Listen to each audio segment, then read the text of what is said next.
What's going on, guys? Welcome back into the channel. Brenden Schaeffer, St. Louis Cardinals writer, breaking things down ahead of the Cardinals series coming up Monday night at Citizens Bank Park. Matthew Liberatore taking on Christopher Sanchez. And look, this is a starter that was really good against the Cardinals when these two sides faced off at Busch Stadium on April the 12th. He gave up 8 hits to the Cardinal offense, but only 1 run. So this lefty is a tough customer, and the Cardinals will be countering with basically a bunch of right-handers, as many as Oliver Marmol could fit into the lineup on this Monday afternoon, as we will see Jose Barrero in center field instead of Victor Scott II. That's an additional righty that Ollie fits in there. And it's Ivan Herrera going to be doing the designated hitting duties once again. He'll bat 6th, providing a little bit of protection for Wilson Contreras. But I wanted to talk about just some of the stats that we have seen over the course of this 8-game winning streak for the Cardinals that has been just, I mean, in every aspect of the game that you could possibly think of, the Cardinals have been getting the job done. And so I wanted to make a quick video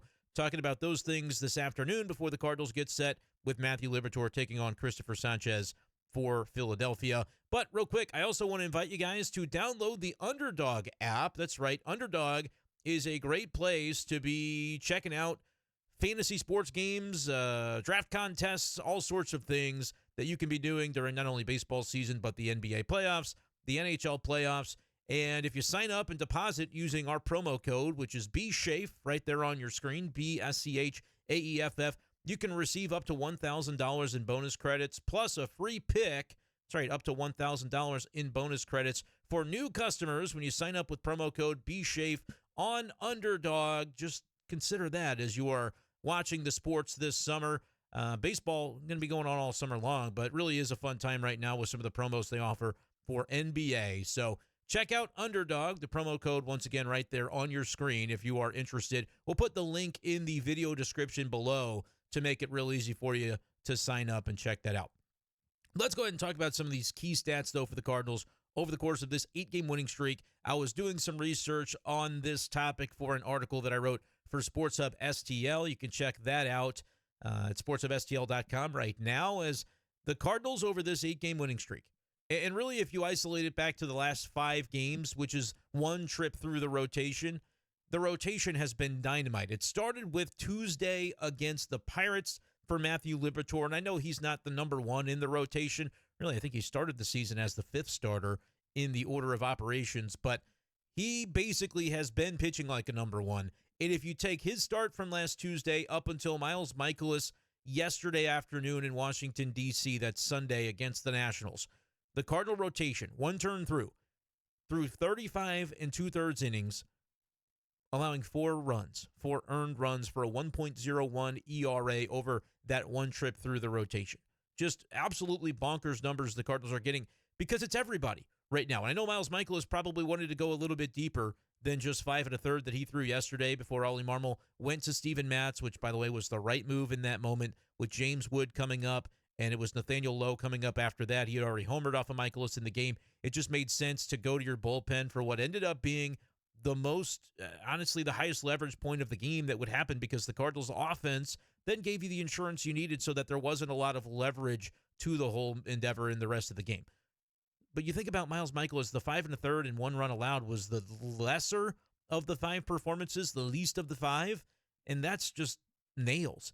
7 innings, 9 innings, 7 1/3, all the starters allowing 2 or fewer earned runs. The home run allowed against Andre Palante, only because he went out to pitch the 8th inning. Could have been done after 7, and the numbers would be all that much more impressive. It's just been incredible what the Cardinals are getting from the rotation and statistically what it's meant for the bullpen because they're rested, they're ready to go. You mix in a Thursday off day this past week in the middle of this stretch, and then you get a complete game shutout from Eric Fedde on Friday. The Cardinal bullpen during this winning streak has allowed, I believe that the stat is just 2 earned runs, and you'd have to go all the way back to Game 1 on May 4th, the first game that began the winning streak in that doubleheader against the Mets. Phil Maton was touched up for a couple of runs in that one. Everybody since then has been lights out and spotless in the Cardinal bullpen. I believe it's 20 full innings in a row that have resulted in goose eggs being thrown up by Cardinal relievers, starting in the very later stages of that Game 1 against the Mets, all the way up until today. The Cardinals bullpen has been spotless, which is just exceptional what they've been able to do. And it kind of goes to show you when you get good starting pitching, when you get those guys deep into outings, You have a rested bullpen. You're able to get the most out of those guys. Maybe the one guy that we're waiting to see the top form from is Ryan Helsley, but even as he has perhaps struggled a little bit with his command in recent outings, he has been able to get through and still provide quality innings for the Cardinals in those key spots in the ninth. Obviously, it was a little bit of a roller coaster in his outing over the weekend against Washington, but nevertheless, the Cardinals end up surviving that one too and winning the game, sweeping the series. They swept the Pirates, and things have been going really, really well from a pitching perspective. We'll see with things lining up to be Matthew Liberatore, Sonny Gray, and Eric Fetty coming up this week against Philly, whether that trend can continue and whether that continues to allow for the bullpen to be fresh and at their best capacity. We'll talk, though, a little bit about the offense as well before we get out of here. Just looking at some of the names in this lineup, and we do have Oliver Marmol's lineup for the game on Monday. It's going to look like this: Nootbaar, Wynn, Donovan, Arenado, Contreras, Herrera as the DH, Pages, Jordan Walker, and Jose Barrero starting in center field. 7 of the 9 batters against Christopher Sanchez will be right-handed, and then that gives you some really good options off your bench, whether it's Victor Scott II in a pinch runner in a defensive replacement capacity. Maybe he comes up in a key spot where they need a bunt if this game ends up being close in the late innings. You also have Alec Burleson, Nolan Gorman, lefties that can swing the bat available off your bench. So we'll see how Oliver Marmol elects to use those guys if indeed this one ends up being late and close when you get into the 7th, into the 8th, into the 9th. We have not yet seen, as I record this, the lineup for Philadelphia for this evening at Citizens Bank Park, but certainly the Cardinals lineup, an interesting one. Up and down this lineup, you're looking at guys with season-long numbers that are really impressive. Lars Nootbaar has an OPS up to 786. He's tied for the team lead in homers. He's tied with Wilson Contreras, who now has 6 homers as well, and is a guy that was struggling early in the season to where people were questioning, should they move him down in the lineup? Should they give him time off? Like, what should the Cardinals be doing? And we continued on our channel to say, hey, look, we'll be consistent about this. We'll go down with the ship when it comes to Wilson Contreras. If he's not performing, this is not going to be the Cardinals' year. But you just figured it was going to come for him in time, and it has. He's up to now a 763 OPS, almost indiscernible from anybody else in this lineup. You wouldn't even really be able to tell that Wilson had one of the worst stretches of his career, probably the first couple of weeks of this season. Mason Wynn still batting in the 2-hole. We'll be interested to see if his numbers start to dip a little bit, how long that would be maintained. His OPS now down to 737. So we're going to see a little bit more, I think, of him in that number 2 spot. But if a guy like Ivan Herrera gets back to looking like he did prior to the injury that put him on the shelf for about a month, could Herrera be an option up there in the number 2 slot in the lineup? And we're also continuing to see Herrera basically be right now the full-time designated hitter for the Cardinals, especially going to be in there against left-handed pitching. Ollie has been a little bit careful ramping him back up after the injury. But I think part of the reason they're doing that is less because of the concerns you have about Herrera behind the plate, which I think there are some, especially when it comes to his throwing arm. But I think more than anything, it's about how darn good the catchers for the Cardinals have been in Herrera's absence, with Pedro Pages and Joel Pozo locking things down behind the plate. They clearly have a good rapport with this starting pitching staff and with what the bullpen has been able to do. And those Cardinals pitchers are responding to that. I think that can often be a kind of a lost element of this when we talk about the great pitching. It's the great catching and the game calling that the Cardinals have had. Again, not to knock Herrera, but I think it just makes sense coinciding with the way that Pages and Joel Pozo have been handling things to kind of have Herrera mostly worry about batting right now as he continues to get his timing back into the Cardinal lineup. But his numbers have been great. Arenado has hits in 6 of his last 7 during this winning streak. He's got 4 multi-hit games in that span, and he homered, of course, for some key insurance for the Cardinals on Sunday. His OPS up to 778. Brenden Donovan may be seeing a bit of a downturn, but that's relative to MVP caliber production that he had over the first handful of weeks of the season. 834 the OPS, 318 the batting average. He still makes a lot of sense in the middle of that Cardinal lineup. And so I think we just rattled off the stats for about 5 or 6 guys in this Cardinal order, everybody looking pretty good. And of course, Victor Scott II has been arguably the most improved position player for the Cardinals from last season to this one, and his OPS is in the mid-700s as well. Still waiting to see it from Jordan Walker, still waiting to see it from Nolan Gorman, but it's been a lineup that has been really, really productive. 5.5 runs scored during the 8-game winning streak for the Cardinals, which is more than enough.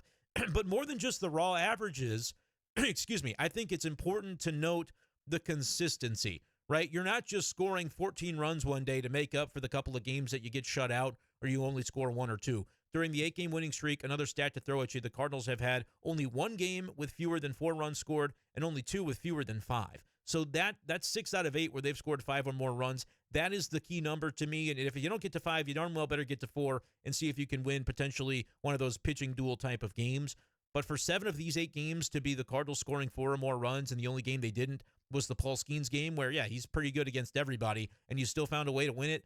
That just shows you right now that the Cardinals are clicking on all cylinders. They're doing it defensively with the plays that guys like Victor Scott and Nolan Arenado are making on a regular basis. Brenden Donovan with a great leaping catch in left field the other day. And, of course, Jordan Walker has been tremendous with what we've seen from him defensively in right field. And they're also running the bases well. They're maybe not stealing very many bases. I saw Lars Nootbaar obviously thrown out trying to steal in the last game the Cardinals played. But the way they go first to third, the way they go first to home in the case of Victor Scott II, you cannot really ask for anything better than what the Cardinals are giving right now. The question's going to be, can they do it against teams that are not going to be on the golf course in October? Philadelphia, and I'll even give credit to Kansas City. They might have some staying power in the AL Central. The Royals with the second best ERA in baseball right now at 2.99 on the season. That's best in the American League, behind only the New York Mets, who the Cardinals have seen their great pitching already this season. If the Royals can continue pitching like that, they're going to be in October once again, too. And we know the Phillies, even if they can't end up winning that division over the Mets, they're going to be in October as a wild card as well. Can the Cardinals do it against those teams, and can they do it on the road? Cardinals swept the Nationals on the road. The Nationals might be the next team to fire a manager. I know the Pirates just did it. But the Rockies just did it before the Cardinals got a chance to see them this summer. That better be a sweep when it comes about later on this year. But let's see what the Cardinals can do against a couple of teams that could be bona fide contenders in their respective divisions, the Phillies and the Royals, and doing it on the road. What are your thoughts on what the Cardinals have done recently? We'll talk about it as we continue on the coverage here on the Brenden Schaeffer St. Louis Cardinals Writer channel with our daily podcast, B-Schaeff Daily. So make sure you guys are subscribed and ready to go with that. You can also follow the podcast, B-Schaeff Daily, on Spotify or Apple Podcasts as well. But it's daily Cardinals content coming here. And once again, let you know about Underdog. Sign up with the promo code B-Schaeff. It's right there on your screen, and you can check out the link in the video description below to get started with Underdog. Appreciate you guys for watching and tuning in, and we'll talk to you later on today on the channel. Peace.